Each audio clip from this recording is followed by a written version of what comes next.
कानपुर विधानसभा से टिकट मिला है। आपसे पहला सवाल है कि जनसुराज से जो टिकट मिला है आपके लिए कितना बड़ा अवसर है और क्या कितना जिम्मेदारी है? जी, ऐसा है कि मैं एक मिडिल क्लास फैमिली से आता हूं और हम लोग जैसे लोगों के लिए विधानसभा चुनाव लड़ना और उससे पहले उसका टिकट पाना एक सपना के बराबर है। मगर ये सपना साकार हुआ है जनसुराज के तहत, प्रशांत जी के तहत और पूरा जनसुराज परिवार के तहत। और आज जो ये टिकट मुझे मिला है, इससे मुझे जिम्मेदारी की एहसास हो रही है कि मुझे कितनी बड़ी जिम्मेदारी मिली है पार्टी के द्वारा। और चूंकि पार्टी के टिकट देने के पीछे यहाँ का जनता का प्यार और विश्वास था, तो इसलिए मुझे इस बात की बड़ी खुशी हो रही है कि यहाँ की जनता मुझे कितना पसंद करती है, मुझे चाहती है और मुझे उम्मीद से देखती है। आपकी विधानसभा में अन्य राजनीतिक दल भी है, जैसे कि महागठबंधन है, इसके अलावा एनडीए है, तो पुराने चेहरे हैं बहुत सारे, तो किस हद तक लगता है आप फेस कर पाएंगे जनसुराज पार्टी के साथ? जनता के साथ से फेस करेंगे। पार्टियां कोई भी पुरानी हो, जनता तो मेरे साथ है ना, और ये जनता नहीं मेरा परिवार है। मैं इसी समाज का बच्चा हूँ, यहीं पर पैदा हुआ हूँ, यहीं पला बड़ा हूँ और यहाँ के दुख तकलीफों को इन लोगों के साथ मिलकर जिया है मैंने। अगर बाढ़ आया है तो साथ में मैं भी इसमें डूबा हूँ और अगर जो भी समस्या है सब में मैं साथ में था, तो फिर इसमें फेस करने वाली बात क्या है? पूरा परिवार, ये पूरा विधानसभा मेरा परिवार है और पूरा परिवार हम लोग एकजुट होकर के इस बार विधानसभा में दिखा देंगे कि हम लोगों की क्या ताकत है और लोकल की क्या ताकत है।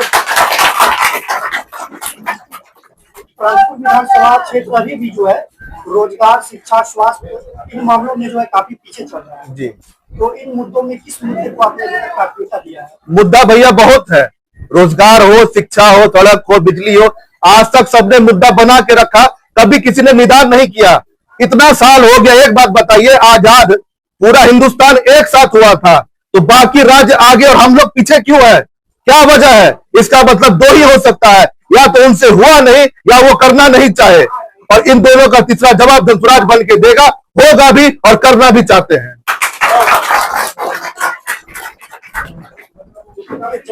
के दौरान जो है विधानसभा क्षेत्र में भ्रमण करते हैं और जाहिर सी बात है भ्रमण करते हैं तो किसानों से भी बातचीत होती है, तो किसानों का मूलभूत समस्या आपको नजर आया विधानसभा क्षेत्र? किसानों की सबसे बड़ी समस्या है कि किसान का एक फसल यहाँ पानी से बर्बाद हो जाता है। मैं खुद भी एक किसान हूं, मैं एक मखाना किसान हूं, मखाना कृषक हूं।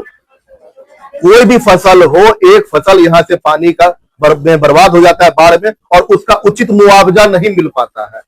दूसरी बात है, किसी भी किसान को अपना फसल अगर आगे भेजना हो या फिर मान के उसमें सड़क की सुविधा उनके पास अच्छी नहीं है या कहीं भी वो अपना जो है जो भी फसल उनका होता है वो दूर भेज सके, तो उससे क्या होता है कि उनको आगे भेजने में बड़ी कठिनाई हो रही है। तीसरा बात है, अगर ये मनरेगा के तहत जोड़ दिया जाए, जैसा कि हम लोगों का 5 निश्चय में से एक ये भी है, अगर जोड़ दिया जाए तो लोगों को रोजगार भी मिलेगा और जो है मजदूर भी किसानों को मिलेगा, तो इससे ज्यादा कमाई हो सकेगी। जनसुराज के टिकट के लिए जो है कानपुर विधानसभा से बहुत सारे संभावित उम्मीदवार हैं जी, जिसमें कि कुछ संभावित उम्मीदवार जिनको टिकट नहीं मिला जी, कुछ आपके साथ भी है जी, और एक काफी आपके करीबी साथ ऐसे थे जी, जो निर्दलीय चुनाव लड़ने की बात कर रहे हैं जी। क्या कहेंगे इसके बारे में आप? इसके बारे में मैं यही कहूंगा, जब हम लोगों ने सब लड़ाई इकट्ठी लड़ी है, मेहनत साथ किया है, तो ये परिवार को टूटने नहीं देना चाहिए और अगर कोई इनसे बाहर होते भी हैं तो फिर इसमें कुछ कहा नहीं जा सकता। नए परिवार में लोग आते भी हैं, नए दोस्त बनते भी हैं, लेकिन हम फिर भी ये चाहेंगे कि जो भी अगर थोड़ी मोड़ी नाराजगी किसी को है तो नाराज होने की कोई आवश्यकता नहीं है। जनसुराज वो प्लेटफॉर्म है, आदमी जिस प्रकार चाहे लोगों की सेवा कर सकता है और सबका एक ही मुद्दा होना चाहिए, सेवा करना, न कि टिकट पाना।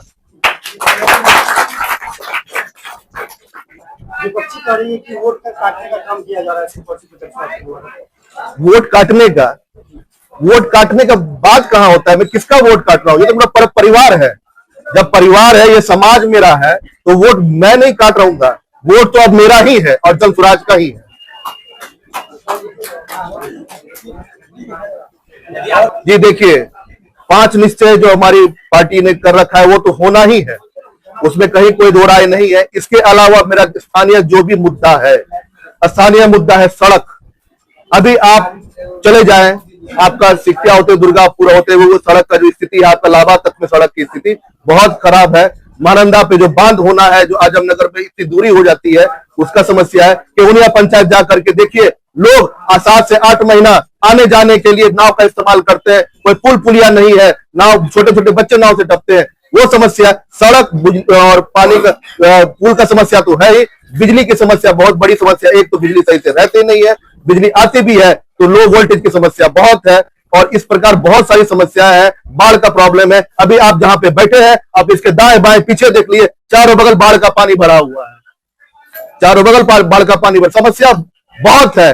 और सारे समस्याओं को विधायक बनने के बाद एक तरफ से सबका समाधान करूंगा। जय बिहार। अभी अभी लाइन की बात हुई और लाइन शर्मा की बात हुई,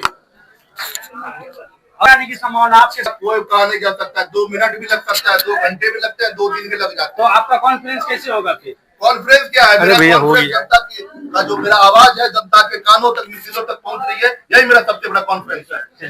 ये मूलभूत समस्या है जो हर बिहारी इससे अछूता कोई भी नहीं, हर बिहारी इससे जूझ रहा है और ये दर्द सब बिहारी झेल रहा है। आज एक बात आपको बता दूं, आज हमारे बिहार के लोग पूरे इस विधानसभा के भी लोग अच्छे खासे हजारों हजार के लोग बाहर जाके काम करते हैं, और जब काम करते हैं दिन भर मजदूरी करते हैं और